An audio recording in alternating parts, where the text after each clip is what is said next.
النساء في مصر كلهم بسنت حتى وإن كانت غير مطلقة. طيب لو انت بتمر بأي معاناة شبه اللي بسنت الله يرحمها مرت بيها، ركزي معايا في الموقف ده. أنا عايزك تتخيلي نفسك انت وابنك في صحراء لوحدكم، لا معاكم لا أكل ولا شرب ولا حتى مية، حواليكوا الموت من كل اتجاه.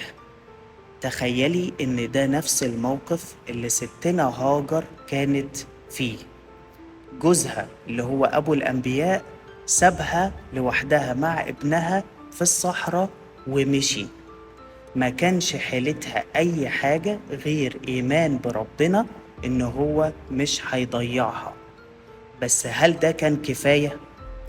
هي بدأت إن هي تسعى وتروح وتيجي 7 مرات بتدور على أكل، مع نفس الإيمان إن هي ربنا هينقذها، لغاية ما ربنا فجر لها بئر زمزم. لا قعدت مستنية سيدنا إبراهيم إن هو يرجع عشان هو اللي يجيب الأكل، ولا قعدت تدعي عليه، ولا قعدت تكتئب وتحزن إن إزاي جوزي يسيبني في الموقف ده لوحدي، وهو عارف إن أكبر احتمالية تحصل لي هي إن أنا أموت. أي موقف وأي مشكلة أنت فيه، خلي عندك إيمان بربنا، لأن ربنا ما خلقكيش عشان تتعلقي بشريك حياة ممكن يطلقك ويذلك، ممكن إن هو يعمل فيكي أي حاجة. هو ما خلقكيش عشان ترزقي منه، عشان تتحوجي ليه.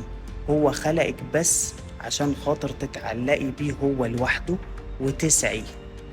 ربنا كان ممكن إن هو على طول يفجر بئر زمزم لستنا هاجر، ممكن كمان مع ستنا مريم بدل ما يقول لها هزي بجذع النخل، لا كان نزل عليها الرطب.